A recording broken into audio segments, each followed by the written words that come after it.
Hello students, welcome to my YouTube channel. तो आज की क्लास में हम इलेक्ट्रोकेमिस्ट्री का जो टॉपिक पढ़ने वाले हैं वो है कंडक्टेंस एंड कंडक्टिविटी। साथ के साथ हम इसमें फैक्टर्स भी पढ़ेंगे और इलेक्ट्रॉनिक और इलेक्ट्रोलाइटिक कंडक्टेंस क्या होता है। तो चलो स्टार्ट करते हैं हम आज का अपना लेक्चर। तो आज का हमारा जो पहला टॉपिक है वो है कंडक्टेंस, कि कंडक्टेंस क्या होता है। तो देखते हैं, स्टार्ट करते हैं आज का टॉपिक कंडक्टेंस और इसके फैक्टर्स क्या क्या है। बहुत इंपॉर्टेंट है, यहाँ पे फैक्टर्स ज्यादा इंपॉर्टेंट है टॉपिक से। तो पहला टॉपिक आ रहा है हमारा इलेक्ट्रोकेमिस्ट्री का आज का, जो कि है कंडक्टेंस।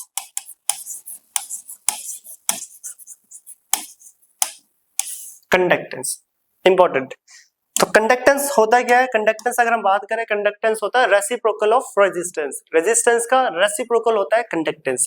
मींस जिसका रेजिस्टेंस ज्यादा उसका कंडक्टेंस कम, या जिसका कंडक्टेंस कम उसका रेजिस्टेंस ज्यादा। तो कंडक्टेंस की जो डेफिनेशन है, पहले डेफिनेशन देखते क्या होता है फिर समझते हैं। कंडक्टेंस जो होता है, जिसको हम किससे रिप्रेजेंट करते हैं? कैपिटल जी से। कैपिटल जी से रिप्रेजेंट करा जाता है कंडक्टेंस, जो कि होता है it is defined the reciprocal of resistance. जो रेजिस्टेंस का reciprocal of resistance is known as conductance. Reciprocal का क्या होता है? सॉरी, रेसिप्रोकल होता है किसका? रेजिस्टेंस का। Reciprocal of resistance. तो reciprocal of resistance is known as conductance. तो कंडक्टेंस होता है रेसिप्रोकल ऑफ रेजिस्टेंस। और रेजिस्टेंस हमें पता है, छोटी क्लासेस आप पढ़ के आए हो, फिजिक्स में भी पढ़ के आए हो। रेजिस्टेंस होता है क्या है? जो फ्लो ऑफ इलेक्ट्रॉन्स को रेजिस्ट करे, रोके, उसे हम बोलते हैं उस टर्म को रेजिस्टेंस। तो conductance is equal to reciprocal of resistance, इसका फॉर्मूला। और R is equal to rho L upon A, ये हम पढ़कर आए, नहीं भी पढ़ा तो यहाँ पे देख सकते हो। रो जो कि रेजिस्टिविटी होता है, एल लेंथ होता है और A area. R is equal to rho L upon A. तो बताओ R की जो यूनिट होती है, R की यूनिट, इसकी यूनिट क्लास 10th में भी हम पढ़ के आए, ओम होती है। क्या होती है? ओम। तो G की यूनिट क्या होगी? 1 अपॉन, यूनिट की अगर मैं बात करूं 1 अपॉन ओम, तो सिंपली लिख सकते हैं ओम इनवर्स। और ओम इनवर्स बराबर होता है साइमन के। याद रखना, मोस्ट इंपॉर्टेंट साइमन्स, इसको एस से रिप्रेजेंट करते हैं। तो कंडक्टेंस की यूनिट होती है साइमन। साइमन कैसा आया? Inverse of ohm equal to siemens, ohm inverse. Ohm inverse, इस सिंबल का नाम होता है मोम।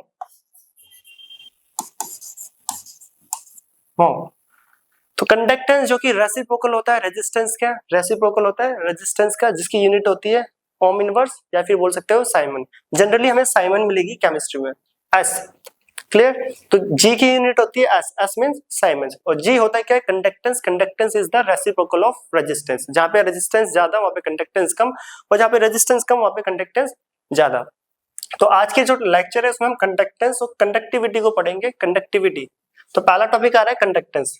क्लियर?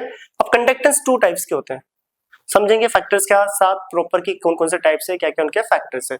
2 टाइप के कंडक्टेंस होते हैं, पहला होता है electronic and second one is electrolytic. तो कंडक्टेंस 2 टाइप्स के होते हैं, कौन कौन से? Electronic and electrolytic. तो इसको नोट करें। अब हम आते हैं इसके टाइप्स पे और फिर देखेंगे क्या फैक्टर्स है और किन फैक्टर्स पे डिपेंड करता है और कैसे डिपेंड करेगा कंडक्टेंस अपने फैक्टर्स पे। तो इसे नोट करें। तो याद रखना, नोट करते टाइम आपको याद रखना हमेशा reciprocal of resistance. Next, conductance 2 types के होते हैं। कंडक्टेंस कितने टाइप्स के? 2। पहला आ रहा है electronic conductance and second one is electrolytic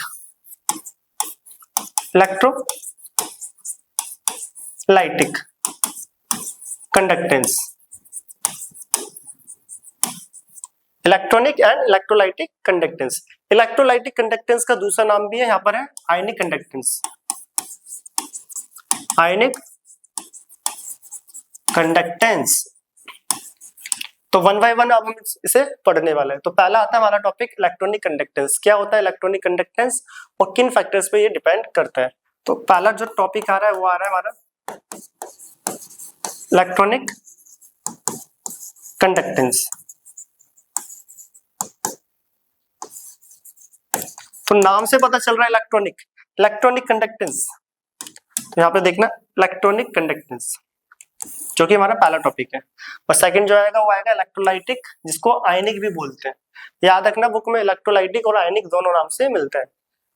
तो इलेक्ट्रॉनिक कंडक्टेंस जिसमें कंडक्शन किसके थ्रू हो, नाम में ही आ रहा है देखो, इलेक्ट्रॉन किसके थ्रू हो, इलेक्ट्रॉन के थ्रू। जिस भी सब्सटेंस में कंडक्टिविटी जो हो रही है, मींस कंडक्टेंस जो हो रहा है, कंडक्शन बोल लो, कंडक्टेंस किसके थ्रू हो रहा है, इलेक्ट्रॉन्स के थ्रू हो रहा है, इलेक्ट्रॉन्स के वजह से हो रहा है, उसको हम बोलते हैं electronic conductance. For example metal electricity को कंडक्ट करता है due to flow of electrons, जहाँ पे इलेक्ट्रॉन का इन्वॉल्वमेंट हो वो इलेक्ट्रॉनिक्स होता है, और जहाँ पे आयन का इन्वॉल्वमेंट हो वहाँ पे आयनिक कंडक्टेंस। क्लियर। तो जहाँ पे इलेक्ट्रॉन्स का इन्वॉल्वमेंट होता है उसको बोलते हैं इलेक्ट्रॉनिक कंडक्टेंस। पहले डेफिनेशन भी देखते क्या बोल रही है डेफिनेशन, और फिर देख दोबारा समझेंगे सब।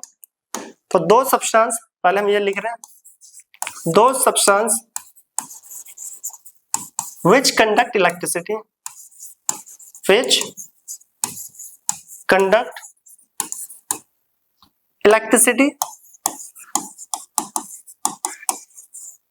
without any decomposition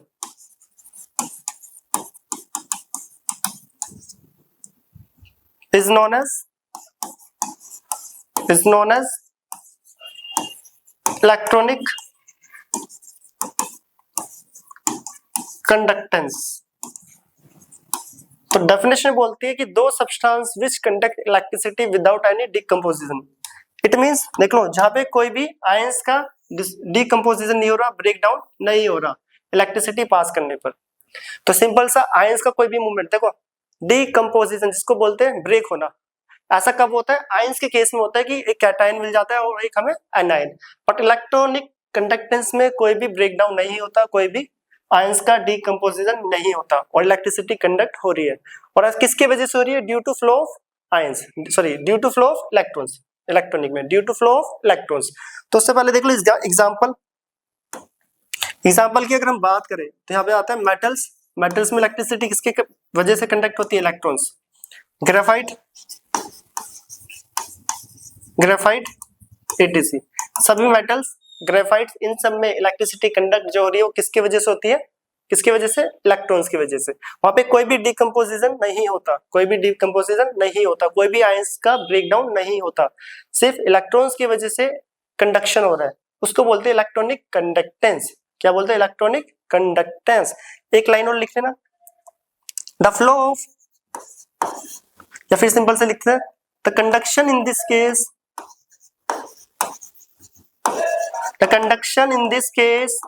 is due to, किसके वजह से होता है, due to flow of electrons. तो ये वर्ड आ चुका है, इलेक्ट्रॉन्स की वजह से कंडक्टेंस हो रहा है, किसकी वजह से, किसके फ्लो से, इलेक्ट्रॉन्स। जिसमें इलेक्ट्रॉन्स की वजह से कंडक्टेंस हो उसको बोलते हैं इलेक्ट्रॉनिक कंडक्टेंस। और ऐसा किसमें होता है, मेटल्स, ग्रेफाइट, फ्री इलेक्ट्रॉन्स होते हैं ग्रेफाइट में, और सभी मेटल्स वगैरह, एल्यूमिनियम, आयरन, कॉपर, इन सब में जो कंडक्टेंस हो रहा है किसकी वजह से, इलेक्ट्रॉन्स की वजह से। तो इलेक्ट्रॉनिक कंडक्टेंस, नाम में आ रहा है इलेक्ट्रॉन्स की वजह से जो कंडक्टेंस हो उसको बोलते हैं इलेक्ट्रॉनिक कंडक्टेंस, जो कि इसका पहला टाइप है। दूसरे टाइप की तरफ आने से पहले इसके फैक्टर्स देखते हैं, फिर आएंगे हम इलेक्ट्रोलाइटिक। हमारे लिए इलेक्ट्रोलाइटिक सबसे ज्यादा इंपॉर्टेंट है, इलेक्ट्रॉनिक भी इंपॉर्टेंट है, बट इलेक्ट्रोलाइटिक ज्यादा इंपॉर्टेंट होता है केमिस्ट्री में, क्योंकि वहाँ आयंस के बारे में पढ़ते हैं। ये पोर्शन जनरली फिजिक्स में पढ़ा जाता है, तो इसको नोट करें। अब हम आते हैं इसके फैक्टर्स पे, इलेक्ट्रॉनिक कंडक्टेंस के फैक्टर्स। कौन कौन से फैक्टर्स है जिन पे डिपेंड करता है इलेक्ट्रॉनिक कंडक्टेंस। इसमें पहला आ रहा है, इसे नोट करें, नेक्स्ट स्लाइड। फैक्टर्स की अगर हम बात करें तो बहुत इंपॉर्टेंट, तो पहला nature and structure of metal atom, metal atom. तो पहला फैक्टर क्या होता है, इलेक्ट्रॉनिक कंडक्टेंस का, कि जो मेटल है आपके पास, जो भी मेटल है, सोडियम, लिथियम, एल्यूमिनियम, ठीक है, कोई भी जो मेटल है उसका नेचर कैसा है और उसका स्ट्रक्चर क्या है, तो ये स्ट्रक्चर डिपेंड करता है। स्ट्रक्चर के अकॉर्डिंग किसी के पास फ्री इलेक्ट्रॉन्स होते हैं, किसी के वैलेंस शेल में इलेक्ट्रॉन्स होते ही नहीं है फुल्ली फिल्ड, किसी में मोर नंबर ऑफ इलेक्ट्रॉन्स होते हैं, large number of free electrons, जिसकी वजह से सबकी कंडक्टेंस डिफरेंट डिफरेंट शो होता है। तो किस पे डिपेंड करता है, नेचर एंड स्ट्रक्चर पे। जैसे कि ग्रेफाइट का स्ट्रक्चर में उसके पास फ्री इलेक्ट्रॉन्स एग्जिस्ट करते हैं, ग्रेफाइट के स्ट्रक्चर में उसके पास फ्री इलेक्ट्रॉन्स एग्जिस्ट करते हैं। तो पहला फैक्टर जो है इलेक्ट्रॉनिक कंडक्टेंस, किस पे डिपेंड कर रहा है, नेचर एंड स्ट्रक्चर पे। किस पे, nature and structure. Second one is, second देख लो, सेकंड सबको पता है number of valence electrons, valence electrons, number of valence electrons पर एटम, पर एटम। अब किसी मेटल के पास कितने वैलेंस इलेक्ट्रॉन्स है वो भी उसके कंडक्टेंस को एक्सप्लेन करता है। जिसके पास ज्यादा वैलेंस इलेक्ट्रॉन्स होंगे अनपेयर्ड फॉर्म में, वो कंडक्टिविटी अच्छा शो करेगा, वो कंडक्टेंस अच्छा शो करेगा। तो नंबर ऑफ वैलेंस इलेक्ट्रॉन्स पे डिपेंड करता है, नंबर ऑफ वैलेंस इलेक्ट्रॉन्स पे डिपेंड करता है। एंड थर्ड जो कि सबको पता है, टेम्परेचर, क्लास 10th से पढ़ के आ रहे हैं टेम्परेचर। अब टेम्परेचर का क्या इफेक्ट पड़ता है, ये थोड़ा इंपॉर्टेंट है, तो देखते हैं। On increasing temperature, on increasing temperature kernel start vibrations. अब यहाँ पे एक वर्ड आ रहा है, पढ़ेंगे इसके बारे में, kernel start vibrations which produced vibration which produce hindrance in the flow of electrons, hindrance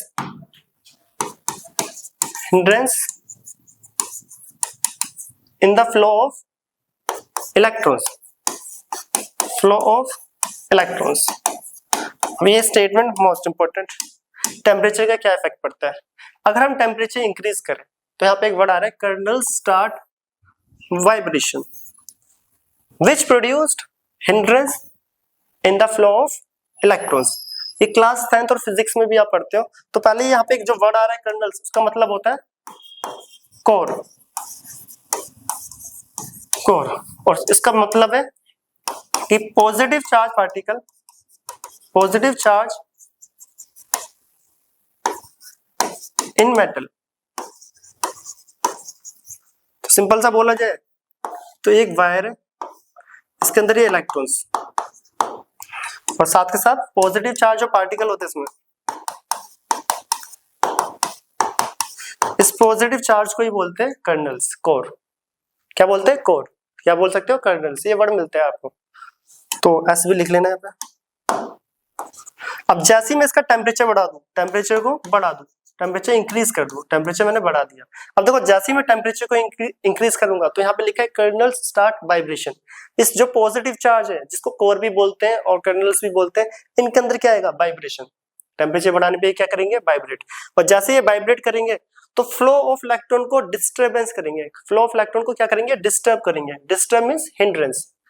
तो लिखा भी हुआ देखो, ऑन इंक्रीजिंग टेम्परेचर, जैसे ही मैंने टेम्परेचर बढ़ाया kernel start vibration, positive charge के पास क्या हो गया, वाइब्रेशन, जिसकी वजह से विच प्रोड्यूस हिंड्रेंस, जिसकी वजह से produce hindrance. Hindrance means disturbance, hindrance in the flow of electron. तो वो फ्लो ऑफ इलेक्ट्रॉन को डिस्टर्ब करेंगे, डिस्टर्ब मींस हिंड्रेंस। तो हमने डिस्टर्बेंस की जगह हिंड्रेंस वर्ड यूज करा है, तो हिंड्रेंस करेंगे इन द फ्लो ऑफ इलेक्ट्रॉन्स। तो बताओ टेम्परेचर जैसे ही बढ़ाया तो जो पॉजिटिव चार्ज पार्टिकल इसमें वो वाइब्रेट करें, वाइब्रेट की वजह से वो हिंड्रेंस करेंगे किसमें, इलेक्ट्रॉन के फ्लो में डिस्टर्बेंस करेंगे। अगर इलेक्ट्रॉन के फ्लो में डिस्टर्बेंस हो रहा है, और इसी को हम बोलते हैं रेजिस्टेंस, मींस रेजिस्टेंस ज्यादा हो गया और कंडक्टेंस घट गया। On increasing temperature kernel start vibration which produce hindrance in the flow of electron, hence तो रेजिस्टेंस बढ़ गया, इलेक्ट्रॉन में डिस्टर्बेंस आ गया, हैंस कंडक्टेंस इज डिक्रीजेस, क्योंकि दोनों एक दूसरे के क्या है, रेसिप्रोकल। रेजिस्टेंस और कंडक्टेंस दोनों एक दूसरे के क्या है, रेसिप्रोकल। टेम्परेचर बढ़ाने पे रेजिस्टेंस बढ़ गया, क्यों बढ़ा वो हमने देख लिया। तो रेजिस्टेंस जैसे ही बढ़ा तो कंडक्टेंस कम हो गया, क्योंकि दोनों एक दूसरे के क्या होता है रेसिप्रोकल। डेफिनेशन बोलती है कि कंडक्टेंस क्या होता है रेसिप्रोकल ऑफ रेजिस्टेंस। थर्ड वाला पॉइंट इंपॉर्टेंट है, दोबारा बताते हैं। टेम्परेचर बढ़ाने पे ये जो पॉजिटिव चार्ज जिसको कर्नल्स ऑफ कोर बोलते हैं, इसके बीच में क्या होगा वाइब्रेशन, जिसकी वजह से ये बीच वाले को डिस्टर्ब कर देगा, इलेक्ट्रॉन्स के मूवमेंट को डिस्टर्ब कर देगा। और इलेक्ट्रॉन में अगर डिस्टर्बेंस आ जाए इसी को बोलते हैं रेजिस्टेंस। रेजिस्टेंस मतलब बढ़ गया है, और रेजिस्टेंस बढ़ गया है तो कंडक्टेंस घट गया है। तो थर्ड फैक्टर यहाँ पे थोड़ा इंपॉर्टेंट था, थर्ड फैक्टर इंपॉर्टेंट है। और ये जो पढ़ के भी आया हुआ पहले 10th क्लास के इलेक्ट्रिसिटी चैप्टर में भी है और 12th के फिजिक्स में भी है। तो ये था हमारा इलेक्ट्रॉनिक कंडक्टेंस के कुछ फैक्टर्स। अब आते हैं हम इलेक्ट्रोलाइटिक कंडक्टेंस, इसे नोट करें। अब हम आते हैं इलेक्ट्रोलाइटिक कंडक्टेंस। तो पहले देख लो पीछे वापस। तो इलेक्ट्रॉनिक कंडक्टेंस जिसमें फ्लो ऑफ इलेक्ट्रॉन्स हो, कोई भी डिकम्पोजिशन नहीं होता, कोई भी आयंस में ऐसे सेपरेट नहीं होता, जैसे आयंस टूटेंगे अभी हम देखेंगे। और साथ ही साथ इसके क्या क्या फैक्टर है वो हमने देख लिया। अब आता है इलेक्ट्रोलाइटिक कंडक्टेंस, जिसको क्या बोलते हैं हम, दूसरा नाम है आयनिक कंडक्टेंस। इसके फैक्टर मोस्ट इंपॉर्टेंट, इसके फैक्टर मोस्ट इंपॉर्टेंट है क्लास 12th इलेक्ट्रोकेमिस्ट्री के रिगार्डिंग, क्योंकि इसमें फैक्टर्स देखेंगे जिसमें कंडक्टेंस, कंसंट्रेशन बहुत सारे आएंगे। तो फैक्टर्स अभी हम करने वाले हैं। तो पहले देखते हैं इलेक्ट्रोलाइटिक कंडक्टेंस क्या होता है। नाम से तो पता ही चल रहा है आयनिक कंडक्टेंस, जिसमें कंडक्शन किसके थ्रू हो, किसकी वजह से हो, आयंस की वजह से, इसलिए उसको बोलते हैं आयनिक कंडक्टेंस। तो डेफिनेशन देखते पहले क्या है और क्या क्या इनके फैक्टर्स हैं। तो आ रहा है अगला टॉपिक, इलेक्ट्रोलाइटिक और आयनिक कंडक्टेंस। इलेक्ट्रोलाइटिक और आयनिक, तो देखते हैं डेफिनेशन क्या बोलती है और क्या है। Those substance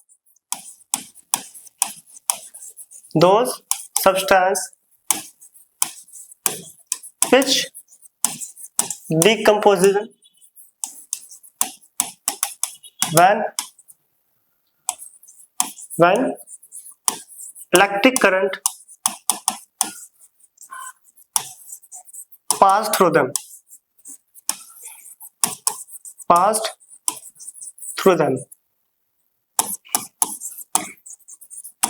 is known as electrolytic conductance.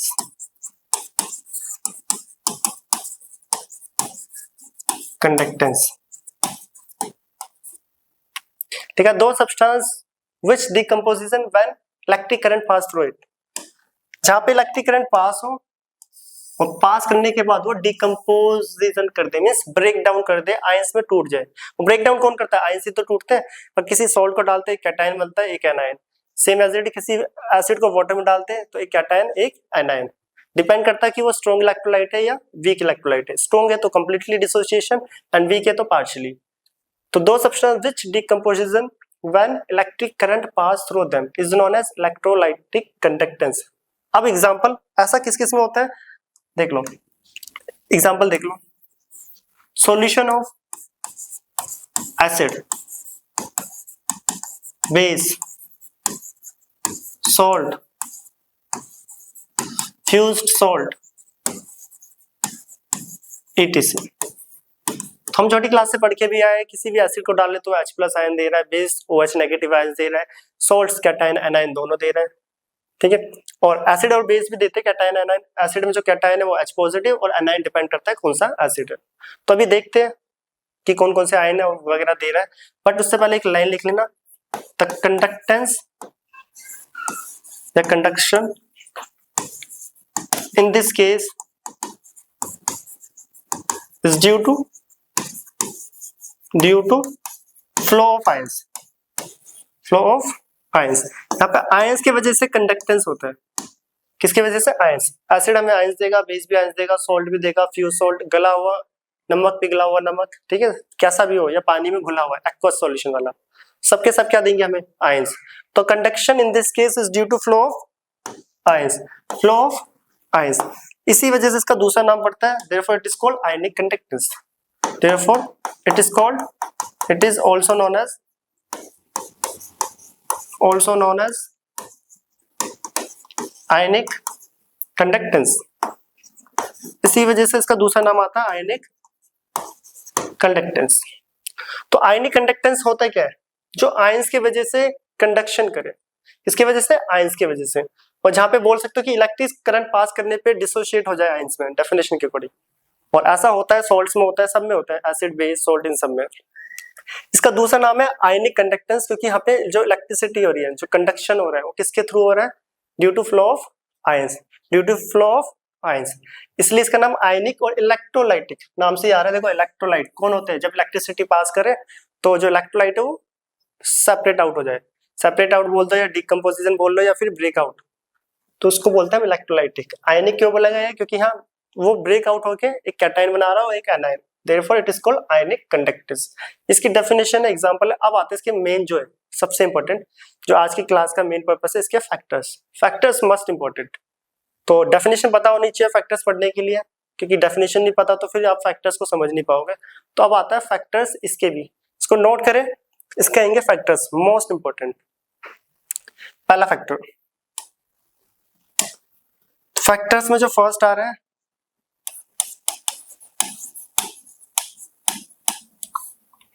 First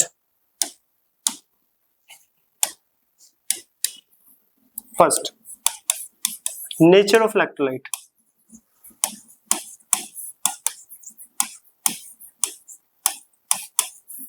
अब इलेक्ट्रोलाइट क्या होता है, इस चैप्टर की पहली क्लास में पढ़ के आए हम, ठीक है। ऐसे सब्सटेंस जिसको वाटर में डिसॉल्व करे और वो आयंस में सेपरेट आउट हो जाए, वो इलेक्ट्रोलाइट होते हैं। जो कम या डिसोशिएट हो जाए, आयनाइज हो जाए। जो कंप्लीटली डिसोशिएट हो जाए वाटर में डालने के बाद, वो स्ट्रॉन्ग होते हैं, और जो पार्शियली हो उसे वीक बोलते हैं। H2SO4 NaCl स्ट्रॉन्ग इलेक्ट्रोलाइट है, एसिटिक एसिड एक वीक इलेक्ट्रोलाइट है। इसको पढ़ना इसके चैप्टर के पहले लेक्चर में जाके देख सकते हो। तो नेचर ऑफ इलेक्ट्रोलाइट, हमें पता है जो स्ट्रॉन्ग इलेक्ट्रोलाइट होता है वो आयनाइज होता है कंप्लीटली। जितने ज्यादा आयंस उतना ज्यादा कंडक्टेंस। कि हम आयनिक कंडक्टेंस के फैक्टर इससे तो पढ़ रहे हैं। देखो स्ट्रॉन्ग इलेक्ट्रोलाइट कौन होते हैं, स्ट्रॉन्ग होते हैं जो आयंस में कंप्लीटली डिसोशिएट हो जाए, और जो जितने ज्यादा आयंस उतना ज्यादा कंडक्टिविटी। और जो वीक इलेक्ट्रोलाइट होते हैं वो पार्शियली होते हैं, पार्शियली मतलब थोड़ा बहुत रह जाता है उसमें हिस्सा, जिसकी वजह से उसमें जो कंडक्टेंस है वो कम होगा as compare to the strong electrolyte. अभी डेफिनेशन से भी समझते हैं लिखकर और फिर समझेंगे यहाँ पर। तो स्ट्रॉन्ग नेचर ऑफ इलेक्ट्रोलाइट में देख लो पहला, strong electrolyte, strong electrolyte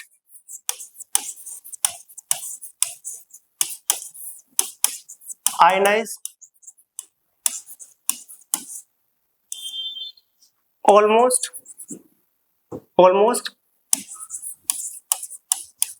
completely, hence conduct electricity to a very large extent,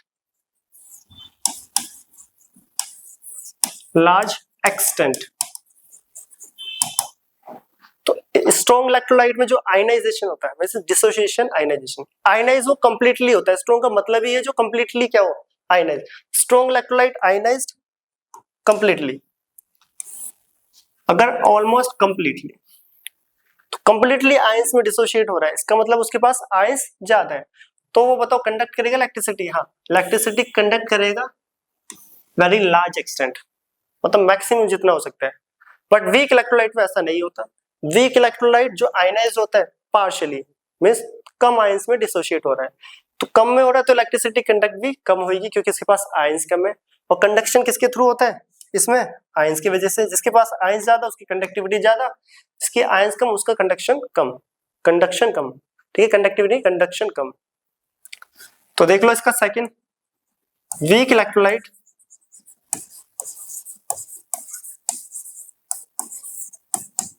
ionised partially, hence conduct electricity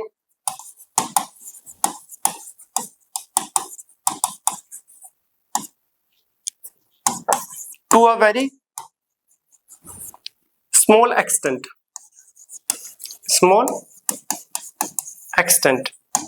तो इसका जस्ट अपोजिट जो वीक इलेक्ट्रोलाइट होता है, उसमें आयनाइजेशन पार्शियली होता है। आयनाइजेशन क्या होता है? पार्शियली। जिसको भी इलेक्ट्रोलाइट में थोड़ा सा प्रॉब्लम हो रही है, फर्स्ट लेक्चर में इंट्रोडक्शन मैंने इंट्रो करा रखा है किसका? स्ट्रॉन्ग और वीक इलेक्ट्रोलाइट का। वहां पे देख सकते हो स्ट्रॉन्ग का मतलब क्या होता है और वीक का क्या होता है। और ये आप क्लास 10 से पढ़ के आ रहे हो, strong acid, weak acid, strong electrolyte, weak electrolyte. Weak electrolyte ionised partially. अब पार्शियली आयनाइज्ड है तो आयंस कम आ रहे हैं, आयंस कम है तो बताओ इलेक्ट्रिसिटी कंडक्ट भी कम होगी। तो ये था इसका पहला फैक्टर। पहला फैक्टर नोट करो। अब आते हैं हम नीचे सेकंड पे। याद रखना, स्ट्रॉन्ग का मतलब ज्यादा आयंस दे रहा, ज्यादा आयंस का मतलब ज्यादा कंडक्टेंस। वीक का मतलब कम आयंस देना, कम आयंस मींस कम कंडक्टेंस। सेकंड आता है, second size of ion produce. Second point लिख रहा हूं, size of ions produced and their solvation, and their solvation. यहाँ पे 4-5 फैक्टर्स हैं जो कि काफी इंपॉर्टेंट और एग्जाम में पूछे भी जाते हैं, और एनसीईआरटी में इन फैक्टर्स का जस्ट नाम लिखा हुआ है, एक्सप्लेनेशन नहीं है। और एग्जाम में एक्सप्लेनेशन से क्वेश्चन भी आते हैं स्टेटमेंट टाइप।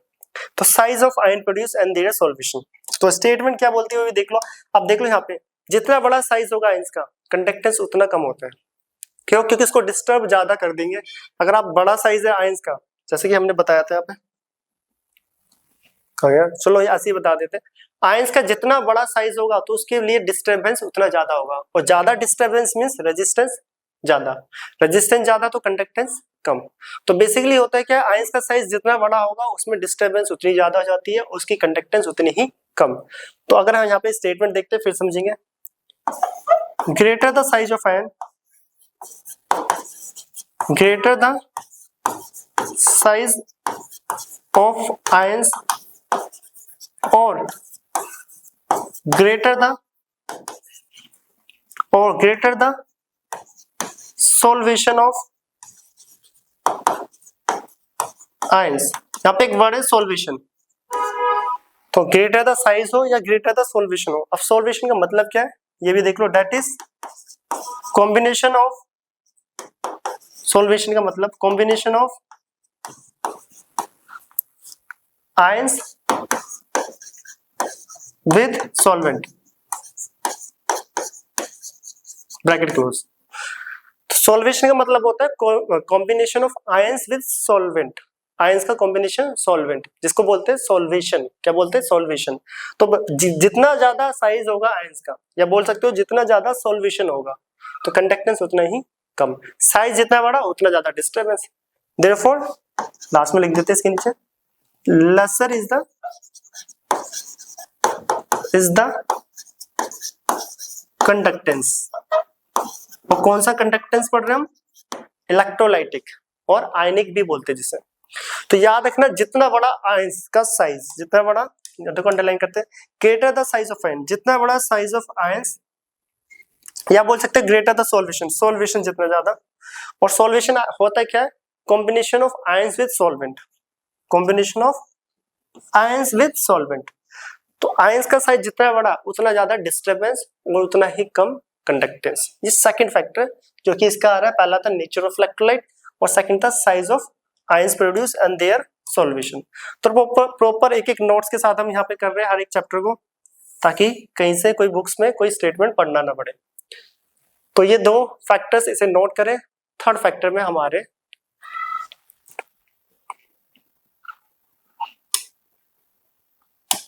थर्ड आ रहा है nature of solvent, nature of solvent third factor. अब सॉल्वेंट का नेचर पढ़ रहा है, नेचर ऑफ सॉल्वेंट। तो यहाँ पे थोड़ा सा कंफ्यूजन ये होता है बच्चों को कि पीछे हमने जो पढ़ा है वो नेचर ऑफ इलेक्ट्रोलाइट पढ़ा है, nature of electrolyte, strong electrolyte and weak electrolyte. अब जो पढ़ रहे हैं कि उस इलेक्ट्रोलाइट को जब हमने किसी भी सॉल्वेंट में डाला, जैसे कि वाटर था, अब उसका नेचर देख रहे कि क्या उसके नेचर पे भी डिपेंड करेगा। सपोज मेरे पास एक स्ट्रॉन्ग इलेक्ट्रोलाइट है, उसको मैं दो डिफरेंट टाइप के सॉल्वेंट्स में ऐड कर रहा हूँ, एक पोलर एक नॉन पोलर, क्या कोई इफेक्ट आएगा कंडक्टेंस पे? तो चेक करते हैं नेचर ऑफ सॉल्वेंट। दो टाइप के सॉल्वेंट हम जनरली पढ़ते हैं, पोलर एंड नॉन पोलर। कौन कौन से? Polar and non polar. Polar non polar बहुत बार पढ़ा है, केमिकल बॉन्डिंग में भी पढ़ा है और बीच में आयनिक बॉन्ड वगैरह में भी। पोलर क्या होता है? जिसमें चार्ज सेपरेशन हो, चार्ज सेपरेशन। और नॉन पोलर, इसमें कोई चार्ज सेपरेशन ना हो, नो चार्ज सेपरेशन।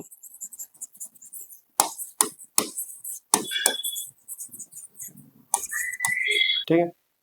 पोलर का मतलब होता है जिसमें चार्ज सेपरेशन हो, और नॉन पोलर जिसमें कोई भी चार्ज सेपरेशन ना हो। जैसे कि मान लो H2 है, अगर इसका बेसिकली स्ट्रक्चर देखें तो HH होता है, दोनों की इलेक्ट्रोनेगेटिविटी सेम है, तो ये क्या हुआ, कोई चार्ज आ रहा है नहीं, तो इसे बोलते हैं नॉन पोलर। दूसरी तरफ HCl अभी शॉर्ट में करवा रहे हैं, ये पार्शियल नेगेटिव होता है, ज्यादा इलेक्ट्रोनेगेटिव, पार्शियल पॉजिटिव, जिसमें चार्ज सेपरेशन आ जाए, किसकी वजह से, एक स्पीशीज ज्यादा इलेक्ट्रोनेगेटिव हो जाती है, जिसकी वजह से क्या होता है, चार्ज सेपरेशन। और चार्ज सेपरेशन जिसमें उसको हम बोलते हैं पोलर। तो HCl पोलर है, वाटर भी क्या होता है, पोलर, नेगेटिव पॉजिटिव पॉजिटिव। क्यों, क्योंकि oxygen is more electronegative than hydrogen. ये बेसिक सा सबने पढ़ा है कि पोलर कौन होता है, जिसपे चार्ज सेपरेशन होता है, और नॉन पोलर जिसपे चार्ज सेपरेशन नहीं होता। इसका एक पूरा लेक्चर केमिकल बॉन्डिंग में डाला हुआ है, वहां पे जाके देख सकते हो। तो अब हमें ये भी पता है कि लाइक डिसॉल्व लाइक, एक नोट जो कि सॉल्यूशन चैप्टर में पढ़ा था हमने, लाइक डिसॉल्व लाइक, एक लाइन पढ़ के आए हम सॉल्यूशन चैप्टर में, लाइक डिसॉल्व लाइक, सॉल्युबिलिटी वाले टॉपिक में। तो इसमें इसका मतलब क्या होता है, like dissolve like, it means polar जो होते हैं, पोलर वो पोलर में सॉल्युबल होते हैं जनरली, और जो नॉन पोलर होते हैं वो जनरली नॉन पोलर में सॉल्युबल होते हैं, नॉन पोलर। ऐसा जनरली होता है कि पोलर पोलर में सॉल्युबल होते हैं और नॉन पोलर नॉन पोलर। तो अब बताओ नेचर ऑफ सॉल्वेंट। अगर सॉल्वेंट पोलर है तो इलेक्ट्रोलाइट इसमें ज्यादा आयनाइज्ड होगा या कम, मींस ज्यादा सोल्यूबल होगा, सोल्यूबल मींस आयनाइज्ड होना, आयंस में ब्रेकआउट होना।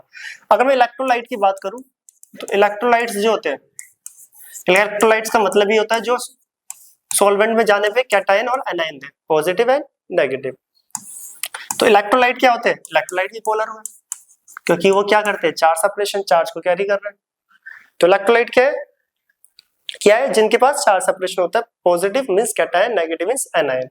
और पोलर, पोलर भी यही होता है, पॉजिटिव नेगेटिव, जिससे चार्ज सेपरेशन हो। और हम सॉल्युबिलिटी टर्म्स में पढ़ के भी आए, पोलर पोलर में सॉल्युबल होता है, इट मींस इलेक्ट्रोलाइट ज्यादा पोलराइज पोलर कंपाउंड में होगा, इलेक्ट्रोलाइट ज्यादा सॉल्युबल या ज्यादा आयनाइज किसमें होगा, पोलर, क्योंकि इलेक्ट्रोलाइट पे भी चार्ज सेपरेशन है, पोलर जो कि चार्ज सेपरेशन होता है।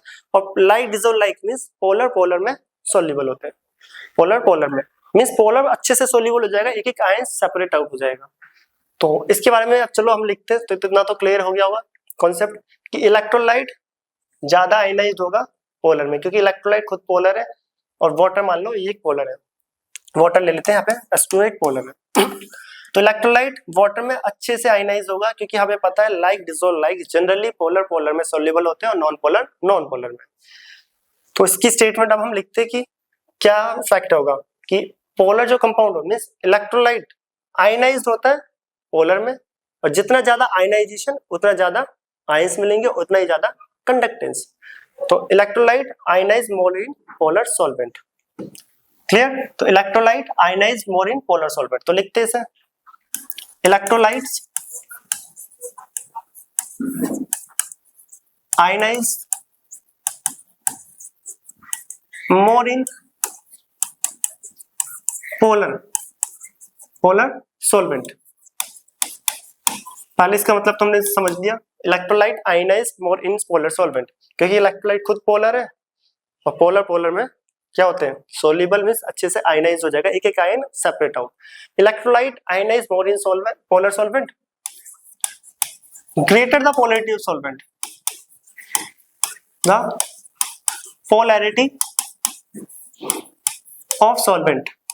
अगर सॉल्वेंट की पोलैरिटी ज्यादा होगी इट मींस आयनाइजेशन भी ज्यादा, greater the polarity of solvent, greater is the ionization, hence greater is, और जितना ज्यादा आयनाइज होगा greater is conductance।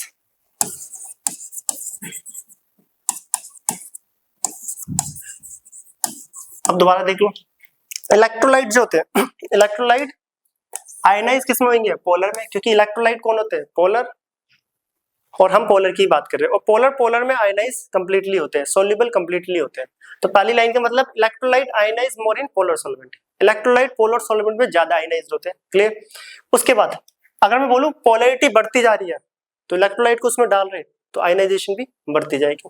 बेसिक से अगर पोलैरिटी को हम बढ़ाएंगे ग्रेटर द पोलैरिटी तो आयनाइजेशन भी बढ़ेगा, तो इलेक्ट्रो जो आयंस है वो इजीली सेपरेट और जल्दी और सारे कंप्लीटली होंगे, और आयंस ज्यादा मिल रहे तो कंडक्टेंस भी ज्यादा, कंडक्टेंस भी ज्यादा।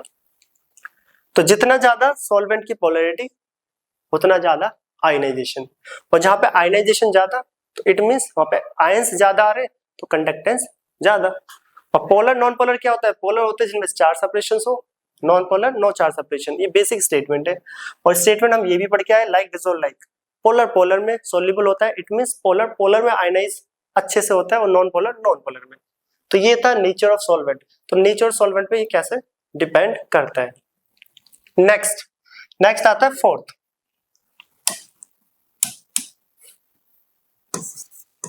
फोर्थ आ रहा है कंसंट्रेशन ऑफ सॉल्यूशन, जो कि सबसे ज्यादा इंपॉर्टेंट। कंसंट्रेशन ऑफ सॉल्यूशन सबसे ज्यादा इंपॉर्टेंट। इस टॉपिक पे आगे इस चैप्टर में ग्राफ भी है, ग्राफिकली कंडक्टिविटी वगैरह का हम ग्राफ भी पढ़ने वाले हैं। तो कंसंट्रेशन ऑफ सॉल्यूशन इस पूरे फैक्टर्स में सबसे ज्यादा इंपॉर्टेंट है, कंसंट्रेशन ऑफ सॉल्यूशन। इसको नोट करें, इसको हम करेंगे अब नेक्स्ट स्लाइड पे, क्योंकि थोड़ा बड़ा टॉपिक है। तो पहले देखते हैं क्या स्टेटमेंट बोल रही है और कैसे डिपेंड करता है, और हम फिर फिगर के थ्रू समझेंगे शॉर्ट में, एज अ ट्रिक मान लो, एज अ कॉन्सेप्ट हम फिगर के थ्रू समझेंगे। तो टॉपिक लिखना है कंसंट्रेशन ऑफ सॉल्यूशन। तो यहाँ पे लिखते हैं चौथा पॉइंट, कंसंट्रेशन ऑफ सॉल्यूशन। तो देखते पहले स्टेटमेंट क्या बोलती है, फिर इसको फिगर के थ्रू समझेंगे, एक्सप्लेन करेंगे। तो स्टेटमेंट बोलती है, ये टॉपिक सबसे ज्यादा इंपॉर्टेंट है क्योंकि चैप्टर का जो बाद में भी ये टॉपिक कि स्ट्रॉन्ग इलेक्ट्रोलाइट वीक इलेक्ट्रोलाइट में डाइल्यूट कंसंट्रेशन पे क्या क्या इफेक्ट पड़ेगा, must important. Higher the concentration of solution, higher the concentration of solution, lesser is the conductance.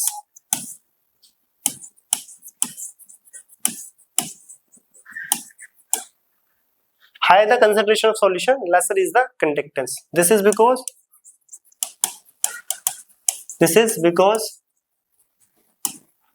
in weak electrolyte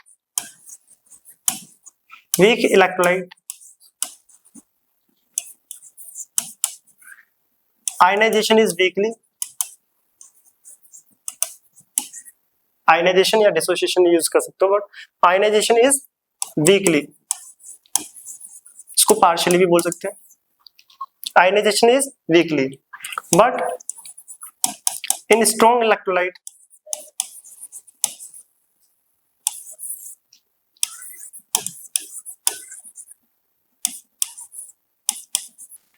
the interionic, ये लाइन इंपॉर्टेंट है, the inter ionic interaction, inter ionic interaction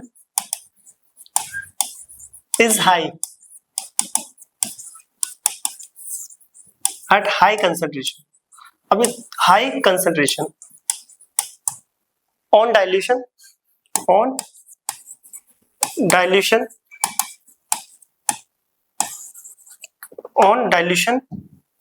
conductance is increases।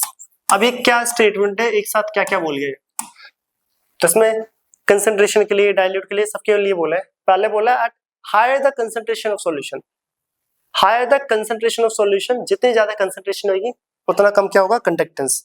अभी explain करेंगे एक एक line को, एक एक मतलब को, ठीक है। Higher the concentration of solution, lesser is the conductance. जितनी कंसंट्रेशन होगी उतनी ही कम कंडक्टेंस। कैसे चेक करेंगे, लिखा है इन वीक इलेक्ट्रोलाइट, यहाँ पे ये इट की जगह लिखा है in weak electrolyte. This is because in weak electrolyte the ionisation is weak, क्योंकि पार्शियल आयनाइजेशन होता है, but in strong electrolyte the inter ionic interaction, यहाँ पे एक वर्ड आ रहा है, ये भी इसका मतलब समझेंगे, the inter ionic interaction is high at high concentration. ये बहुत इंपॉर्टेंट, अभी फिगर के थ्रू समझेंगे। और डाइल्यूट करने पे कंडक्टेंस बढ़ रही है, अब वहां पे कहीं पे बढ़ रही है, कहीं पे घट रही है, कहीं पे बढ़ रही है। अब इसका मतलब क्या है, तो इसको समझते हैं फिगर के थ्रू, फिर इस स्टेटमेंट का रियल मतलब समझ आएगा कि एक्चुअली में ये बोल क्या रहे हैं। तो इसके लिए हम लेते हैं पहले कुछ बीकर्स। तो यहाँ पे हम कुछ बीकर के थ्रू यहाँ पे इसको समझने वाले हैं। तो ये हमने ले लिए कुछ बीकर्स, 2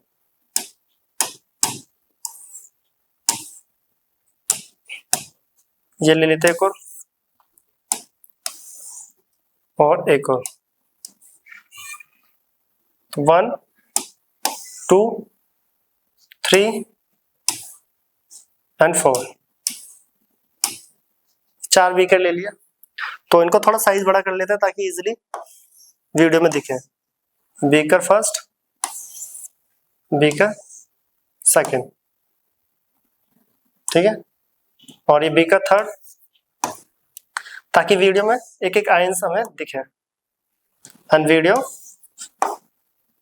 बीकर फोर्थ। अभी 4 बीकर हमने यहाँ पे लिए 1 2 3 4। अब हम क्या कर रहे हैं, पहले वाले में सही से देखना, हम डाल रहे हैं एक strong electrolyte, strong electrolyte, strong electrolyte, strong electrolyte. Strong electrolyte example ले लेते हैं KCl, क्योंकि KCl ही जनरली आपके ग्राफ में भी आगे ये यूज होगा। हम ले रहे हैं यहाँ पे KCl, potassium chloride, KCl,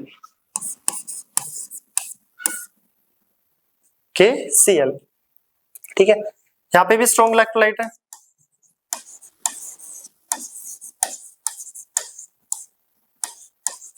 KCl, strong electrolyte solution. But फर्क क्या है, ये कंसंट्रेटेड फॉर्म में और ये डाइल्यूट, ठीक है। इसके अंदर मैंने क्या ले लिया है, KCl, इसमें भी KCl। दोनों में फर्क क्या है, ये कंसंट्रेटेड है और वो डाइल्यूट। तो कंसंट्रेटेड है, इसको खिला लेते थोड़ा सा और थोड़ा सा, ये कंसंट्रेटेड है और उसमें जैसे ही वाटर ऐड करा वो तो डाइल्यूट हो गया, बढ़ गया। अब यहाँ पे सही से देखना, बहुत इंपॉर्टेंट। तो हम इस फिगर के थ्रू समझेंगे एक एक स्टेटमेंट को, और एक एक ग्राफ आपको जो आगे हम पढ़ने वाले हैं वो यहीं पे क्लियर हो जाएगा। KCl, अब हमें पता है जो KCl है वो K plus Cl negative, K plus और Cl नेगेटिव में डिसोशिएट होता है। यस और नो, किस में होता है, K plus and Cl negative. तो ये आपको दिख रहा होगा वीडियो में, K plus and Cl negative. इसके अंदर क्या है, KCl सॉल्यूशन है स्ट्रॉन्ग इलेक्ट्रोलाइट का, KCl जो कि कंसंट्रेटेड है, क्या है, कंसंट्रेटेड। पर जैसे ही मैंने इसमें पानी डाला, मान लेते जैसे हम इसमें क्या डाल देते, सॉल्वेंट ऐड कर दिया, वाटर मतलब डाइल्यूट कर रहे हैं हम, कंसंट्रेटेड से डाइल्यूट, मान ले पानी डाल देते हैं हम इसमें, तो अमाउंट बढ़ जाएगा, K ये रहा K plus Cl, Cl K plus. तो सही से देखना इस फिगर में वाटर का लेवल से ही आंसर आ जाएगा। इसमें ये क्या था, कंसंट्रेटेड था। कंसंट्रेटेड का मतलब क्या होता है, देखो दोनों ही स्ट्रॉन्ग इलेक्ट्रोलाइट है, पहले तो ये समझ लो स्ट्रॉन्ग इलेक्ट्रोलाइट होते क्या है। स्ट्रॉन्ग इलेक्ट्रोलाइट मींस जिसमें डिसोसिएशन कंप्लीटली होता है। मान लेते इसका कंप्लीटली डिसोसिएशन होके ये हमें 4 आयंस मिले, इसमें भी कंप्लीटली डिसोसिएशन होके 4 आयंस हमें मिल रहे हैं। अब दोनों में फर्क क्या है, ये कंसंट्रेटेड है, इसमें मैंने पानी ऐड करा तो क्या हो गया, डाइल्यूट। जैसे ही मैंने डाइल्यूट करा, जैसे ही डाइल्यूट करा तो हमने क्या ऑब्जर्व करा कि जो आयंस है वो दूर दूर हो गए, दूर दूर हो गए। या सुनो, आयंस दूर दूर हो गए, तो आयंस दूर हो रहे तो इससे कंडक्टेंस पे क्या फर्क पड़ रहा है वो हम देखते हैं। देख लो, आयंस दूर दूर है, ये कंसंट्रेटेड वाला था, यहाँ पे लिख देते साइड में। तो यहाँ पे हमें दिख रहा है at high concentration, high concentration the इंटरआयनिक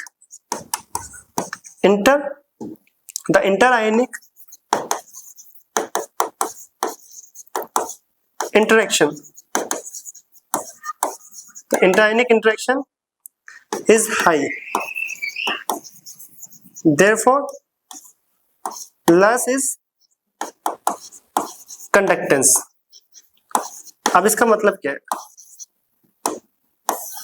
dilute word ऊपर लिखते हैं। हाई कंसंट्रेशन पे स्ट्रॉन्ग इलेक्ट्रोलाइट है। स्ट्रॉन्ग इलेक्ट्रोलाइट का मतलब होता है जो कंप्लीटली डिसोशिएट हो। क्या हो? कंप्लीटली डिसोशिएट हो आयंस में, और ऊपर से ये फुल्ली कंसंट्रेटेड फॉर्म में ले रहे हैं हम, फुल कंसंट्रेटेड। अब कंसंट्रेटेड फॉर्म में क्या होगा, जो आयंस होंगे, आप सही से समझना, जो आयंस होंगे वो पास पास होंगे, क्योंकि स्ट्रॉन्ग इलेक्ट्रोलाइट को आप वाटर में डाल रहे हो, किसी सॉल्वेंट में उसे डिसोशिएट कर रहे हो, वाटर मान लेते हैं, उसमें मैंने डाला और वो आयंस में डिसोशिएट हो गया। अब यहाँ पे होता है क्या है, जनरली सोचने में ऐसा लगता है कि स्ट्रॉन्ग इलेक्ट्रोलाइट है, फुल्ली कंसंट्रेटेड है, तो कंडक्टेंस ज्यादा होनी चाहिए, बट ऐसा नहीं होता। आयंस ज्यादा होने से क्या लॉस हो जाता है, देखो यहाँ आयंस काफी पास पास है, तो पॉजिटिव नेगेटिव को क्या करेगा, इंटरेक्ट करेगा due to electrostatic force of attraction. Positive negative को ये पास नहीं है, जस्ट बहुत सारे पॉजिटिव है, बहुत सारे नेगेटिव है, तो सब एक दूसरे को क्या करेंगे, इंटरेक्ट करेंगे। तो ये यही लिखा हुआ है, at high concentration the interionic interaction is high. High concentration पे इंटरआयनिक इंटरेक्शन हाई हो जाता है, इट मींस आयंस काफी पास पास होते हैं, उनके बीच में फोर्स ऑफ अट्रैक्शन बढ़ जाती है, इलेक्ट्रोस्टैटिक फोर्स ऑफ अट्रैक्शन। अब इसमें अट्रैक्शन बढ़ गई तो बताओ कैटायन और एनायन का मूवमेंट हो रहा होगा, नहीं, सब एक दूसरे को खींच रहे हैं, एक दूसरे को, एक फोर्स से एक दूसरे को अपने आस पास खींच रहे, एक दूसरे को खींच रहे, तो जिसकी वजह से आयंस का मूवमेंट हो नहीं पाता। इसलिए हाई कंसंट्रेशन पे स्ट्रॉन्ग इलेक्ट्रोलाइट कंडक्टेंस कम शो करता है। क्या करता है? कम शो करता है। दोबारा सुनना, हाई कंसंट्रेशन पे स्ट्रॉन्ग इलेक्ट्रोलाइट कंडक्टेंस कम शो करता है due to high interionic interaction. Ion को ही खींच रहे, मूवमेंट होने ही नहीं दे रहे, आयंस को खींच रहे, इलेक्ट्रोस्टैटिक फोर्स से खींच रहे, मूवमेंट होने ही नहीं दे रहे, जिसकी वजह से कंडक्टेंस फॉल कर जाएगी, मतलब कम हो गया यहाँ पर। पहला ठीक है, बट जैसे ही मैंने इसमें पानी डाला, दिख भी रहा देखो इसमें इतना था, मैंने इसमें पानी ऐड कर दिया, आयंस अभी भी उतने ही रहेंगे क्योंकि स्ट्रॉन्ग इलेक्ट्रोलाइट है, और स्ट्रॉन्ग इलेक्ट्रोलाइट का मतलब होता है जो कंप्लीटली डिसोशिएट हो चुके हैं, उसके बाद डिसोशिएशन नहीं होगा। तो मैंने माना था यहाँ पे 4 आयन से कंप्लीटली डिसोशिएट होके, यहाँ पे भी कंप्लीटली डिसोशिएट होके 4 आयन है, बट फर्क ये है, यहाँ पे आयंस पास पास थे और यहाँ पे आयंस दूर हो गए। आयंस दूर हो गए तो मतलब जो इनकी इंटरआयनिक इंटरेक्शंस थी, इलेक्ट्रोस्टैटिक फोर्स ऑफ अट्रैक्शन थी, वो वीक हो गया क्योंकि डिस्टेंस बढ़ गया। तो यहाँ पे हमें पता चल रहा है जैसे ही डाइल्यूट करा जाता है स्ट्रॉन्ग इलेक्ट्रोलाइट को, तो कंडक्टेंस बढ़ जाता है क्योंकि आयंस दूर दूर हो जाते हैं। तो यहाँ पे लिखते हैं ऑन डाइल्यूशन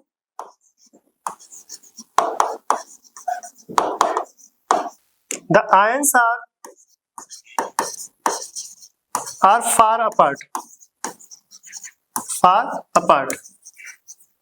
देयरफॉर कंडक्टेंस, यहाँ पे क्या होगा, conductance is increases.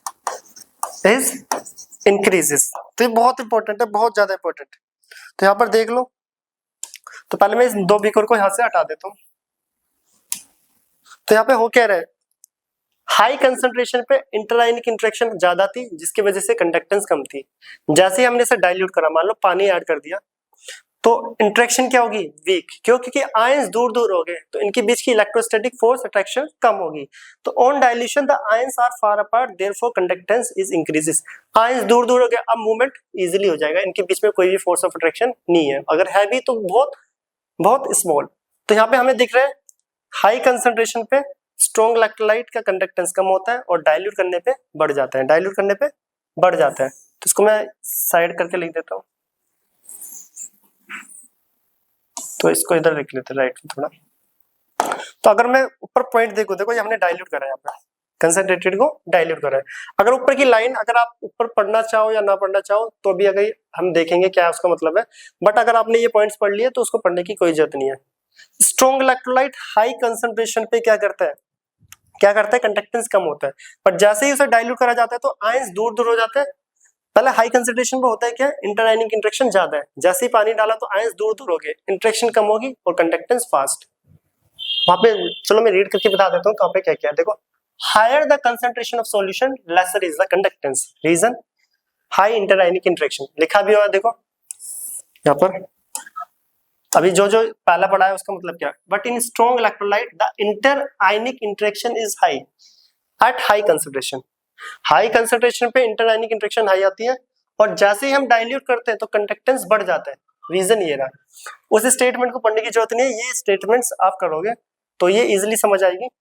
Strong electrolyte high concentration पे कंडक्टिविटी कम शो करता है क्योंकि उसमें इंटरआयनिक इंटरेक्शन ज्यादा होती है, पर जैसे ही हम उसे डाइल्यूट करते हैं, जैसे क्या करते हैं डाइल्यूट, तो आयंस दूर दूर हो जाते हैं, आयंस क्या हो जाते हैं दूर दूर, और इलेक्ट्रॉन का आयंस का मूवमेंट फास्ट हो जाता है, जिसकी वजह से डाइल्यूट करने पे कंडक्टेंस बढ़ता है। बट याद रखना अभी मैंने सिर्फ और सिर्फ स्ट्रॉन्ग इलेक्ट्रोलाइट का बताया, वहां पे वो कंबाइन था, इसलिए उसको पढ़ो या ना पढ़ो चलता है, बट ये जरूर आना चाहिए, ठीक है, इसमें वही मतलब है जो ऊपर लिखा है। स्ट्रॉन्ग इलेक्ट्रोलाइट के बारे में पढ़ा है, हाई कंसंट्रेशन पे कंडक्टेंस कम, और डाइल्यूट जैसे करा आयंस दूर दूर हो गए, कंडक्टेंस बढ़ गई, ये तो होता है स्ट्रॉन्ग इलेक्ट्रोलाइट। बट यहाँ पे एक लाइन हो रही है कि वीक इलेक्ट्रोलाइट का क्या केस है, वीक इलेक्ट्रोलाइट जो कि यहाँ पे लिखा नहीं है, तो हम इसको अगले दो फिगर के थ्रू समझते हैं कि वीक इलेक्ट्रोलाइट में ऐसा क्या है कि कंडक्टेंस बढ़ेगा या घटेगा, कंडक्टेंस बढ़ेगा या घटेगा। तो स्ट्रॉन्ग में तो देख लिया डाइल्यूट करने पे बढ़ता है क्योंकि आयंस दूर दूर हो जाते हैं। अब आते हैं हम नेक्स्ट स्लाइड पे, देखते हैं वीक इलेक्ट्रोलाइट को।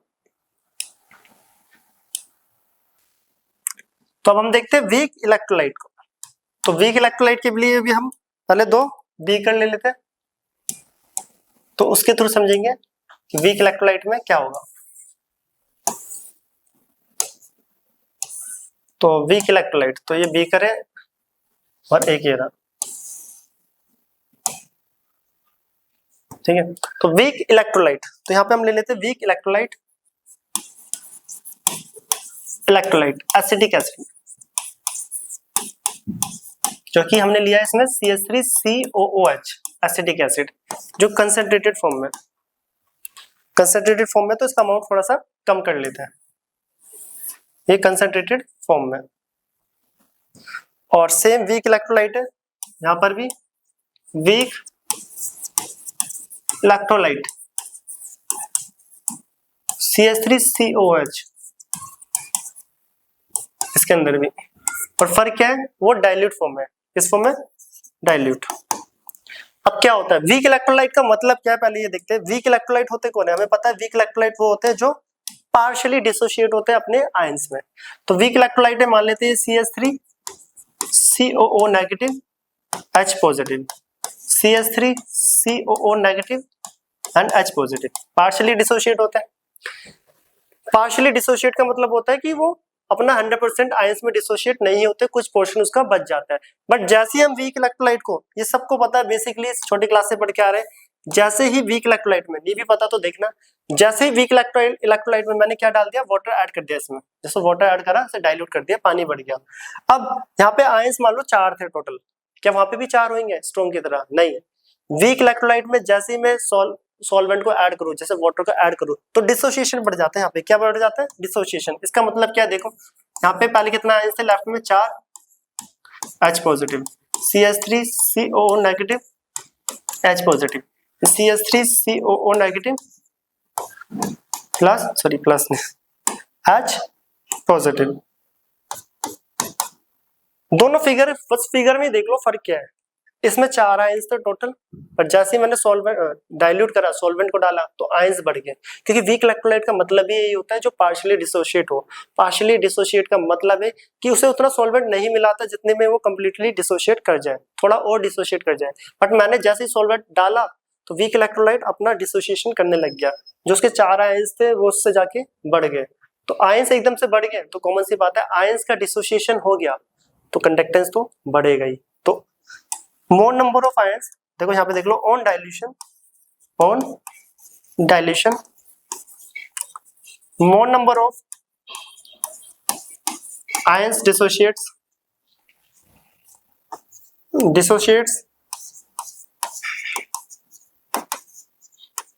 therefore conductance is increases, increase लिख लो या लार्ज इंक्रीजेस। दोबारा समझते हैं, वीक इलेक्ट्रोलाइट में जैसे मैं सॉल्वेंट डालता हूँ, वीक इलेक्ट्रोलाइट का मतलब होता है जो पार्शियली डिसोशिएट हो, और पार्शियली डिसोशिएट का मतलब है कि वो अपने आयंस में पूरा डिसोशिएट नहीं हुआ। क्यों नहीं हुआ होगा, उससे क्या पता उतना सॉल्वेंट ना मिला हो, पर जैसे मैंने उसे सॉल्वेंट दिया तो वो क्या कर दे, डिसोशिएशन में ब्रेक, मतलब आयंस में डिसोशिएट हो जाएगा, टूट जाएगा। यहाँ पे टोटल 4 आयंस थे, जैसे मैंने सॉल्वेंट डाला वीक इलेक्ट्रोलाइट में, उसके आयंस बढ़ गए। अब आयंस बढ़ गए तो कॉमन सी बात है, कंडक्टेंस तो बढ़ेगा ही, क्योंकि किस पे डिपेंड करता है, फ्लो ऑफ आयंस। तो कंडक्टेंस क्या हो जाएगा, लार्ज इंक्रीज हो जाएगा। लार्ज इंक्रीज का मतलब है यहाँ पे आयंस एक्स्ट्रा आ गए तो एकदम से बढ़ जाएगा कंडक्टेंस। बट स्ट्रॉन्ग में ऐसा हो रहा था नहीं, स्ट्रॉन्ग में ऐसा नहीं होता। स्ट्रॉन्ग का मतलब होता है वो पहले ही कंप्लीटली डिसोशिएट हो चुका है, ये कंसंट्रेटेड फॉर्म में था तो पास पास आयंस थे, पानी डाला एक्स्ट्रा आयंस नहीं आए बट आयंस क्या हो गए, दूर दूर हो गए। याद रखना पानी डालना, मान लो सॉल्वेंट डाला है, यहाँ पे वाटर मान लेते हैं, सॉल्वेंट को डाला तो आयंस दूर दूर हो गए, दूर दूर होने की वजह से क्या है, उनका मूवमेंट फास्ट हो गया। तो स्ट्रॉन्ग इलेक्ट्रोलाइट हाई कंसंट्रेशन पे कम कंडक्टेंस शो करते हैं, जैसे ही पानी डाला कंडक्टेंस बढ़ गया। यहाँ पे रीजन होता है ions are far apart, ions दूर दूर हो जाते हैं। और कंसंट्रेशन पे क्या रीजन होता है कि इंटर आयनिक इंटरेक्शन ज्यादा है इसलिए कंडक्टेंस कम है। बट रीजन वीक इलेक्ट्रोलाइट का अलग होता है। वीक इलेक्ट्रोलाइट जो हाई कंसंट्रेशन पे तो वही है नॉर्मल कि यहाँ पे आयंस कम है और पास पास भी है, आयंस कम है पास पास भी है, वो तो बेसिक्स है। बट जैसे इसमें पानी डाला डाइल्यूट करा तो इसके आयंस और डिसोशिएट हो गए और कंडक्टेंस लार्ज इंक्रीज कर गया, कंडक्टेंस लार्ज। इस केस में क्या है, less number of ions and जो आयंस है जो क्लोज भी है, इसकी वजह से इसका कंडक्टेंस उसके कंपेयर में कम होगा। उसका वैसे ही ज्यादा साफ दिख रहा है 6 आयंस है और यहाँ पे 4। फिगर में मैंने आयंस भी उसके अकॉर्डिंग दिखाया है, कॉन्सेप्ट के अकॉर्डिंग। यहाँ पे 4 था, पानी डाला था और आयंस आगे 6 आ गया टोटल, तो कंडक्टेंस बढ़ गया। इसी रीजन से यहाँ पे ग्राफ भी बनता है जो हम आगे पढ़ने वाले कंडक्टिविटी का, जो मैं रफली यहाँ पे एक बता देता हूँ कि ऐसा क्यों होता है। देखो मान लो ये कंडक्टेंस है, अभी के लिए कंडक्टेंस लिख देते हैं, और ये कंसंट्रेशन, ये कंसंट्रेशन। अगर मैं पहला देखूं स्ट्रॉन्ग इलेक्ट्रोलाइट डाइल्यूट करने पे बढ़ रहा है कंडक्टेंस, क्योंकि आयंस दूर दूर हो रहे हैं, डाइल्यूट करने पे बढ़ रहा है, ठीक है। ये स्ट्रॉन्ग इलेक्ट्रोलाइट का कर्व ऐसा होता है,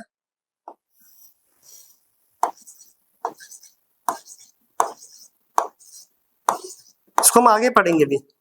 इधर कंसंट्रेशन है और इस तरफ डाइल्यूशन। अगर मैं उस तरफ देखो उल्टा है, देखो यहाँ कंसंट्रेशन बढ़ रही है तो मतलब वहां डाइल्यूशन बढ़ रही है। जैसे ही डाइल्यूट करूं किसको, स्ट्रॉन्ग इलेक्ट्रोलाइट KCl को, इस तरफ जैसे ही मैंने डाइल्यूट करा KCl डाइल्यूट करा तो आयंस दूर दूर हो जाते हैं, तो कंडक्शन धीरे धीरे धीरे बढ़ता जा रहा है। देखो बढ़ रही है ना वैल्यू, ये बढ़ रही है, ये होती है स्ट्रॉन्ग इलेक्ट्रोलाइट का कर्व। स्ट्रॉन्ग इलेक्ट्रोलाइट था, मैंने उसमें वाटर ऐड कर दिया तो आयंस दूर दूर हो गए, आयंस दूर हो गए तो कंडक्टेंस बढ़ गया, डाइल्यूट इधर हो रहा है उधर कंसंट्रेशन। और इस तरफ में देखूं तो ग्राफ नीचे क्यों जा रहा है, कंडक्टेंस फॉल क्यों कर रहा है, क्योंकि आयंस क्लोजली आ रहे हैं जिसकी वजह से इंटर आयनिक इंटरेक्शन बढ़ रहे हैं। ये ग्राफ हम आगे पढ़ेंगे एक्सप्लेन करके, यहीं से आया इसका पूरा कॉन्सेप्ट। सेकंड वीक इलेक्ट्रोलाइट की बात करें, वीक इलेक्ट्रोलाइट वीक पहले से ही आयंस कम होते हैं, स्ट्रॉन्ग के कंपेयर में क्या होता है, पहले से ही आयंस के पास कम होते हैं, तभी तो उसका नाम वीक है, तो पहले से ही वो कम होते हैं, तो ठीक है। पर जैसे ही मैं डाइल्यूट करता हूं तो लार्ज इंक्रीज, जैसे ही मैंने डाइल्यूट करा तो लार्ज इंक्रीज क्यों हो गया, क्योंकि वहां पे पहले जितने आयंस थे आयंस बढ़ रहे हैं, आयंस बढ़ने से वैल्यू एकदम से बढ़ जाएगी और ये क्या हो जाएगा, लार्ज इंक्रीज। पॉइंट डाल देता है लार्ज इंक्रीज। लार्ज इंक्रीज का ये मतलब नहीं है कि वो स्ट्रॉन्ग से भी क्रॉस कर जाए, स्ट्रॉन्ग से क्रॉस नहीं हो सकता है, क्योंकि स्ट्रॉन्ग का मतलब ही है जो कंप्लीटली डिसोशिएट हो। वीक कितना भी बढ़ जाए बट स्ट्रॉन्ग को क्रॉस नहीं करता, ये भी याद रखना। तो दोबारा लास्ट टाइम यहाँ पे देख लो कि हाई कंसंट्रेशन पे इंटर आयनिक इंटरेक्शन ज्यादा थी, जैसे ही पानी डाला इंटरेक्शन कम होगी, किसकी, स्ट्रॉन्ग इलेक्ट्रोलाइट की इंटरेक्शन कम होगी, आयंस दूर दूर हो गए। बट वीक में ऐसा क्या हुआ, वीक में ये वीक इलेक्ट्रोलाइट था, जैसे इसे डाइल्यूट करा इंटरेक्शन तो कम तो हो ही रही है, साथ के साथ यहाँ पे एक्स्ट्रा आयंस आ गई, क्योंकि वीक डिसोशिएट कर जाता है अगर उसमें सॉल्वेंट और ऐड कर दिया जाए। जैसे ही आयंस एक्स्ट्रा है तो यहाँ पे लार्ज इंक्रीज करेगा, ग्राफ लार्ज इंक्रीज करेगा, जिसको हम पढ़ने भी वाले हैं। और इसी लार्ज इंक्रीज, बट इतना भी नहीं कि स्ट्रॉन्ग को क्रॉस कर दे, क्यों नहीं कर दे, क्योंकि स्ट्रॉन्ग कंप्लीटली डिसोशिएट हो चुका है, ये अभी भी पार्शली डिसोशिएट था, मान लेते हैं 50% था, पानी डाला 50 से 70 पहुंच गया, बट अभी भी स्ट्रॉन्ग से पीछे, और डालोगे तो 80, 90, 95 स्ट्रॉन्ग को कभी भी क्रॉस नहीं कर पाएगा। तो ये वाला कर्व की लाइन स्ट्रॉन्ग से जस्ट नीचे ही रहती है, क्लियर। तो ये था कौन सा फैक्टर, फोर्थ, जो कि सबसे ज्यादा इंपॉर्टेंट था, कंसंट्रेशन ऑफ सॉल्यूशन। तो इस लाइन को पढ़ने की जरूरत नहीं है, स्टेटमेंट मैंने एक्सप्लेन करके नीचे ही बता दिया, तो यहाँ से कर लेना है सबसे इंपॉर्टेंट, जो कि क्वेश्चन आते हैं इस पे ग्राफ आएगा। जो ये ग्राफ मैंने ड्रॉ करा है यहाँ पे, ये रफली करा है, अभी इसको डिटेल में हम यही सेम कॉन्सेप्ट से दोबारा भी पढ़ेंगे, जो ग्राफ वाला पोर्शन आएगा, और वहाँ पे लिमिटिंग मोलर कंडक्टिविटी को भी एक्सप्लेन करेंगे, क्या क्या होता है, zero dilution, infinite dilution, zero concentration, क्या क्या होता है सारे टर्म्स, ये भी हम पढ़ने वाला है। अब लास्ट फैक्टर आ रहा है, इसको नोट करो, स्क्रीनशॉट ले लेना, मोस्ट इंपॉर्टेंट, फिफ्थ टेम्परेचर, इसे भी नोट कर लेना। अगला आता है टेम्परेचर। अब टेम्परेचर बेसिक सा फैक्टर है, पांचवा या छठा जो भी फैक्टर है, कौन सा फैक्टर था, fifth.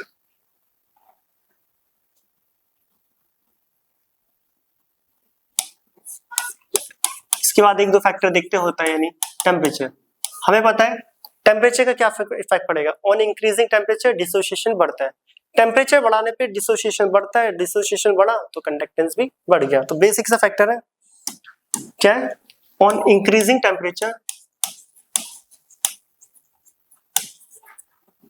On increasing temperature the dissociation is increases, dissociation is increases, hence conductance is increases। तो बेसिक सा फैक्टर है, क्या था, कंडक्टेंस इंक्रीजेस, टेम्परेचर बढ़ाने पे डिसोसिएशन बढ़ता है और कंडक्टेंस भी बढ़ेगा, डिसोसिएशन मींस आयंस बढ़ गया तो कंडक्टेंस भी बढ़ गया। नेक्स्ट आता है सिक्स्थ फैक्टर देख लो, viscosity.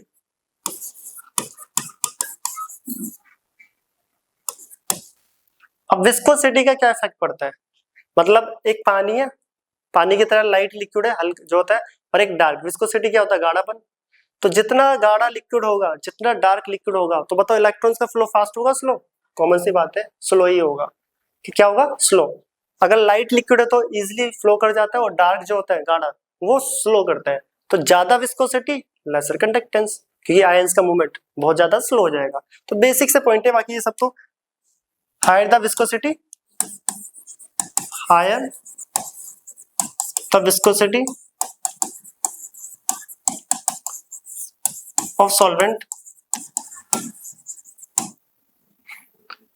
lesser is the conductance।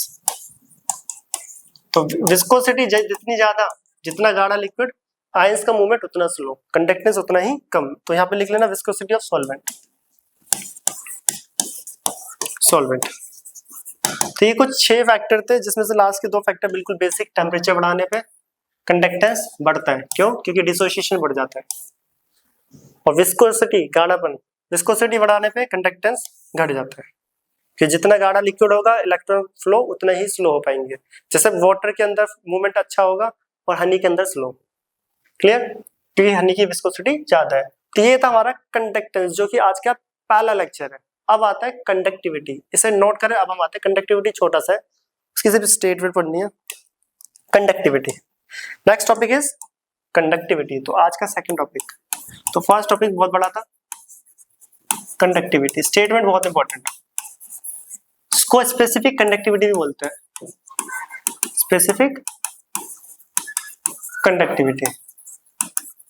Symbol इसका स्मॉल के, ऐसे स्मॉल के होता है, इसको सिंबल का नाम है कप्पा, के ए डबल पी है, सिंबल का नाम होता है कप्पा, ठीक है, जिसको बोलते हैं स्पेसिफिक कंडक्टिविटी, स्पेसिफिक कंडक्टिविटी।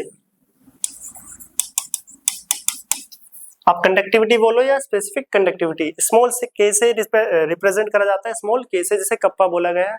और ये होता क्या है, कंडक्टेंस जो था वो रेसिप्रोकल था रेजिस्टेंस के, कंडक्टिविटी जो होती है वो रेसिप्रोकल होता है रेजिस्टिविटी के। दोबारा सुन लेना, कंडक्टेंस रेसिप्रोकल था रेजिस्टेंस के, कंडक्टेंस रेसिप्रोकल था रेजिस्टेंस के, और कंडक्टिविटी रेसिप्रोकल है रेजिस्टिविटी के। तो ये किसके रेसिप्रोकल होता है, resistivity. It is defined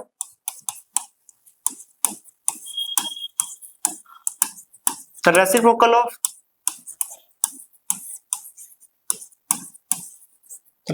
of resistivity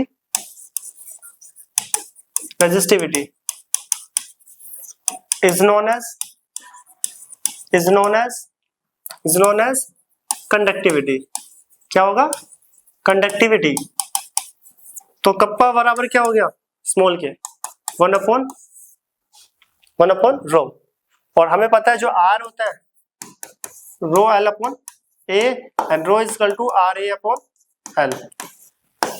ये सब पढ़ के आए 10th और फिजिक्स में भी, यस तो हम पढ़ के आए हैं। तो इस वैल्यू को अगर मैं यहाँ पुट करूं तो बताओ क्या है, kappa is equal to 1 upon RA upon L। तो kappa is equal to small k L R upon A, इसका फॉर्मूला। और इसको और आगे कर रहे हैं, देख लो 1 अपॉन R को मैं अलग से लिख रहा हूँ L upon A। 1 upon R क्या होता है, अभी बढ़ के आया conductance, reciprocal of resistance is called conductance, ये होता है कंडक्टेंस। तो kappa is equal to G और L अपॉन A होता है G star. L upon A क्या है, यहाँ पे देख लेना, L बाय A जो होता है वो होता है G स्टार, इसको बोलते हैं सेल कांस्टेंट।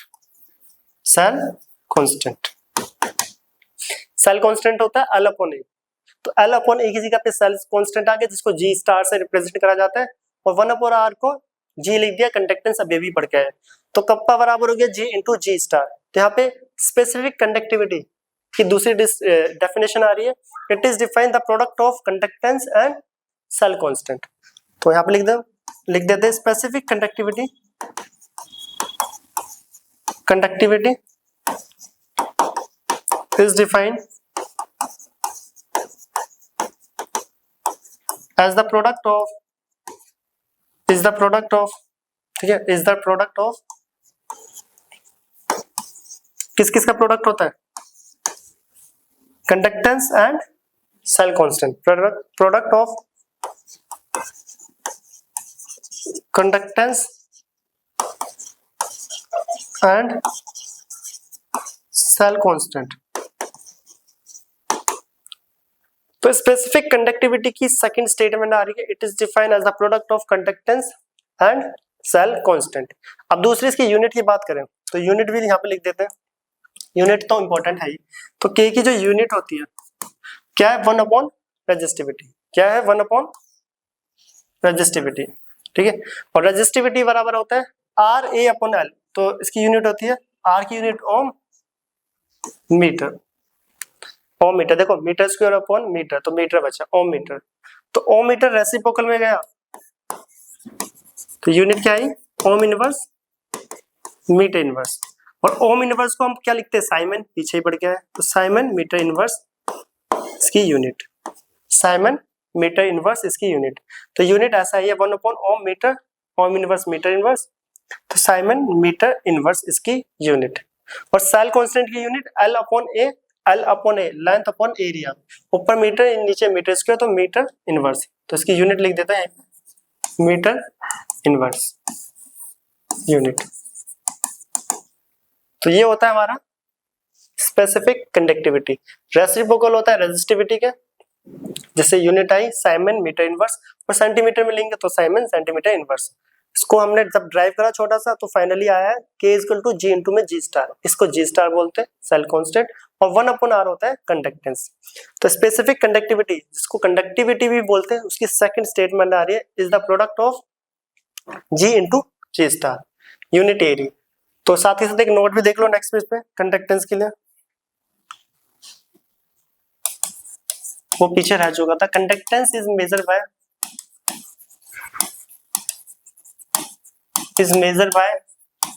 कैसे मेजर करते हैं, using conductivity cell, using conductivity cell. ये पीछे रह गया था, conductance is measured by using conductivity cell. एक नंबर में पूछ लेते हैं, नोट करके लिख लेना, बाकी पीछे आ जाओ। ये हमारा था स्पेसिफिक कंडक्टिविटी का एक रिलेशन। तो आज की क्लास में हमें स्पेसिफिक कंडक्टिविटी और कंडक्टेंस पढ़ना था, जो फाइनली हमने पढ़ लिया है। स्पेसिफिक कंडक्टिविटी के यहाँ पे फैक्टर्स नहीं है, बाकी जो पॉइंट्स है इसके ग्राफ वगैरह सब अगले लेक्चर में आएंगे। अब हम मिलेंगे इसके बाद नेक्स्ट लेक्चर, जो कि होगा molar conductivity and equivalent conductivity, और उन दोनों के क्या रिलेशन है, उसके न्यूमेरिकल इन सबके, जो कि हम इससे नेक्स्ट लेक्चर में करने वाले हैं। तो आई होप ये आपको समझ आया होगा, इसे नोट करें और इसको भी नोट कर लेना। अब हम मिलते हैं नेक्स्ट लेक्चर में नेक्स्ट टॉपिक के साथ, तब तक के लिए बाय।